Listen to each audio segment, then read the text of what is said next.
सलाम, नमस्ते, सत श्री अकाल। मैं हूं रजा और आप देख रहे हैं रजाग्राफी। रजाग्राफी के इस इंटरनेशनल प्राइम टाइम में आपका स्वागत है। इस रिपोर्ट के अंदर दुनिया की बड़ी बड़ी खबरें आपको बताई और दिखाई जाएंगी।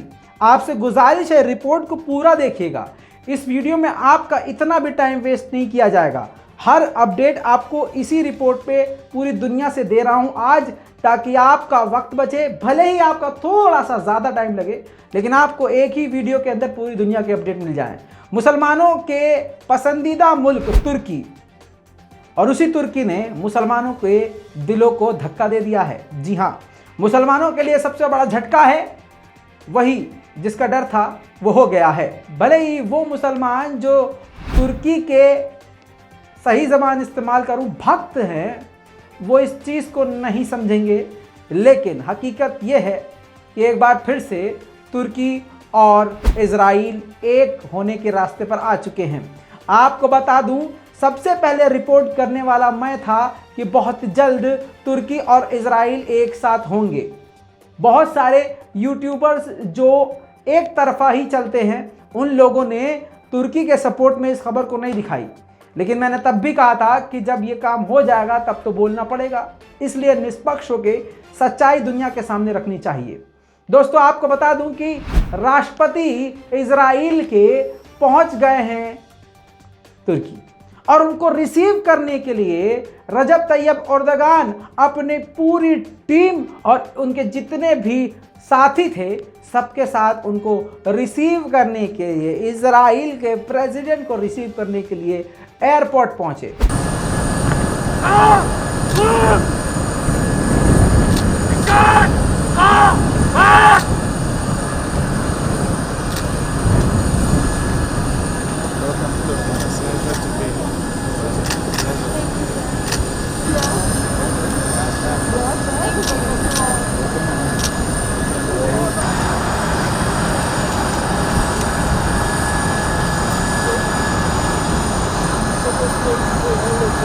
आपको बता दूं कि इजराइल के प्रेसिडेंट के साथ उनकी वाइफ भी थी, यानी इजराइल के प्रेसिडेंट था, उनकी वाइफ भी वहां पर पहुंची, और जिनका स्वागत करने के लिए आप खुद ही अपनी आंखों से देख रहे हैं, रजब तैयब एर्दोगान पहुंचे। इजराइल के प्रेसिडेंट इसहाक हेरोज़ेक ने कहा है, एयरपोर्ट पर ये पहुंचने के बाद मीडिया से बात करते हुए कहा है कि उनकी और तुर्की की कंट्री को मिलकर काम करना चाहिए। काफ़ी समय से हम दोनों देशों के बीच के रिश्ते ठीक नहीं थे। ये भी उन्होंने एग्री किया कि हम दोनों देश एक दूसरे के साथ हर बात में एग्री नहीं थे, जिसकी वजह से हालात एक साथ एक जैसे नहीं बन पाए। इजराइल के प्रेसिडेंट ने आगे बात करते हुए कहा कि इजराइल और तुर्की के संबंध काफ़ी ज़रूरी हैं कि ठीक हो जाएं। इसका पूरा असर मिडिल ईस्ट और यूरोप पर ज़रूर पड़ेगा। आपको बता दूं कि इजराइल के प्रेसिडेंट 2 दिन के दौरे पर हैं तुर्की में, और बड़ी बड़ी डील्स हो सकती है। तुर्की की सरजमीन पर इजराइल का कदम रखना ही मुसलमानों के लिए एक बड़ा धोखा है। ये सभी मुसलमान लगभग जानते हैं, क्योंकि कल तक तुर्की ये कहता था कि इजराइल के साथ हम किसी तरह के ताल्लुक नहीं रखेंगे जब तक वो फिलिस्तीन के हक में कोई फैसला नहीं कर लेता। आज फिलिस्तीनियों के आंसुओं को तुर्की एक तरफ रख के एक बार फिर से इजराइल के गले मिल चुका है। आपको बता दूं कि रिपोर्ट के मुताबिक ये बात सामने आई है कि दोनों देशों के बीच में काफ़ी बड़ी बड़ी डील्स और काफ़ी बड़े बड़े एग्रीमेंट होने वाले हैं, यानी बहुत जल्द अब दोनों देश एक दूसरे के साथ व्यापार भी शुरू कर देंगे। इतना ही नहीं दोस्तों, इजराइल वापस जाने से पहले तुर्की में इजराइल के प्रेसिडेंट, जो तुर्की में जैविश लोग रहते हैं, उनके प्रेसिडेंट से भी मिलेंगे। दोस्तों, दूसरी बड़ी खबर यह है कि तुर्की ने कहा है कि पूरी दुनिया जिस तरह से रूस पर पाबंदी लगा रही है, हम पाबंदी नहीं लगाएंगे। हम रूस से तेल लेते रहेंगे, और हम चाहते हैं कि ईरान पर से भी पाबंदी हटे, ताकि पूरी दुनिया में ये जो रूस की वजह से तेल पर बैन लगा है, उससे किसी का नुकसान ना हो और प्राइस ज़्यादा बढ़े ना, और पूरी दुनिया को ईरान के तेल से फ़ायदा पहुंचे। दोस्तों, एक और बड़ी खबर आपको बता दूं, तालिबान के फॉरेन मिनिस्टर इस वक्त तुर्की पहुंचे हुए हैं, जहां वो तुर्की के फॉरेन मिनिस्टर से मिलकर बातचीत करने वाले हैं। बता दूं आपको कि दोनों के बीच में यानी तालिबान और तुर्की के बीच में भी काफी अहम मुद्दों पर बातचीत होने वाली है। इसकी रिपोर्ट आते ही आपके सामने मैं जरूर पेश करूंगा। दोस्तों, अगली बड़ी खबर यह है कि ईरान ने इजराइल को धमकी दी है और खुली धमकी दे दी है। आपको बता दूं कि 2 दिन पहले सीरिया पर इजराइल ने एयर स्ट्राइक किया, जिसमें 2 ईरानी सैनिक सीरिया में मारे गए।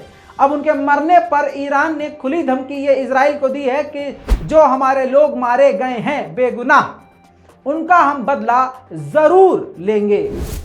इसके साथ एक बार फिर से इजराइल की सिट्टी पिट्टी गुम और ईरान के ड्रोन से हवा टाइट इजराइल की हो चुकी है। आपको बता दूं कि ईरान के खिलाफ एक रिपोर्ट जारी करते हुए इजराइल ने अमेरिका को बताया है कि वेनेजुएला को खतरनाक से खतरनाक और डेडली ड्रोन प्रोवाइड करवा रहा है ईरान, जिसकी वजह से अमेरिका और अमेरिका के साथियों को वेनेजुएला और ईरान के ड्रोन से काफी बड़ा खतरा है।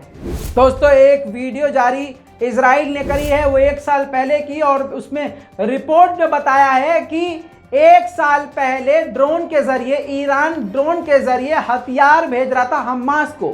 हमने F-35 विमान से उस ड्रोन को तबाह कर दिया और इसको साबित करने के लिए उसने यानी इजराइल ने उस हमले की तस्वीर भी जारी करी है।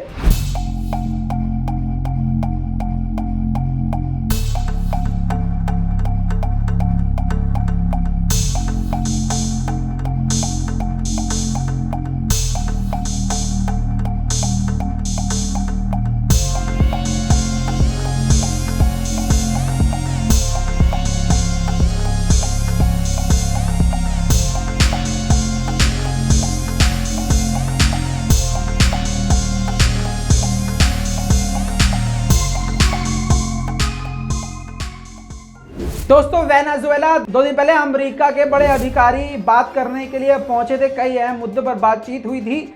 आपको बता दूं कि जैसे ही अमेरिकी अधिकारी वापस गए, वेनेजुएला ने अपने मुल्क में जिन 2 अमेरिकियों को गिरफ्तार किया हुआ था, जेल में रखा हुआ था, वैसे तो काफ़ी सारे कैदी हैं, लेकिन 2 अमेरिकियों को रिहा कर दिया है। डिटेल अभी तक और कुछ नहीं आई है, लेकिन जैसे ही आएगी हम आपको ज़रूर बताएंगे।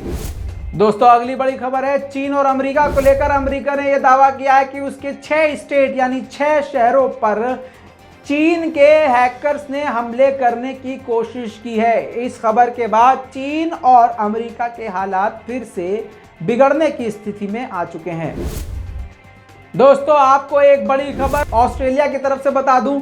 ऑस्ट्रेलिया ने ऐलान किया है कि वो $10 बिलियन खर्च करेगा न्यूक्लियर सबमरीन का बेस बनाने के लिए। जी हां, आपको बता दूं AUKUS यानी AUKUS नाम के, यानी ऑस्ट्रेलिया, ब्रिटेन, अमेरिका, इनका शॉर्टकट है AUKUS। उनके जरिए अमेरिका के साथ मिलकर $10 बिलियन वो खर्च करेगा। और आपको बता दूं कि ऑस्ट्रेलिया के पास न्यूक्लियर बॉम्ब नहीं है। दोस्तों, अगली खबर आपको बता दूं कि चीन और भारत को लेकर है। 15वीं बार बातचीत होने जा रही है 11 तारीख को। जी हां, यानी कल के दिन चीन और भारत के बीच में हाई लेवल जनरल बातचीत करेंगे, ऑफिशियल्स बातचीत करेंगे और देखते हैं कि दोनों देशों के बीच हल क्या निकलता है। दोस्तों, अगली बड़ी खबर थोड़ी अजीबोगरीब है, जो आपने सोचा नहीं होगा वो हो गया है। एक तो रूस पर पाबंदी लगाने की वजह से तेल के दाम बहुत ज़्यादा ऊपर चले गए हैं और अमेरिका ने कहा है कि इसके पीछे हम कुछ नहीं कर सकते, क्योंकि हाथ सिर्फ और सिर्फ रशिया का है, रशिया की हरकतें ऐसी हैं। अब दूसरी तरफ से बाइडेन ने ये सोचा कि चलो रूस से नहीं तो UAE और सऊदी अरब से ही तेल ले लेंगे। अब इसलिए बाइडेन ने UAE के प्रिंस और सऊदी अरब के मोहम्मद बिन सलमान को कॉल किया, लेकिन दोनों ने फोन नहीं उठाया। जी हाँ, ये कमाल हो गया। पहली बार ऐसा हुआ है कोई अरब मुल्क अमेरिका का फोन न उठाए। इसके बाद जब और जानकारी निकाली तो पता चला कि सऊदी अरब चाहता है कि अमेरिका यमन के खिलाफ उसकी जंग में मदद करे।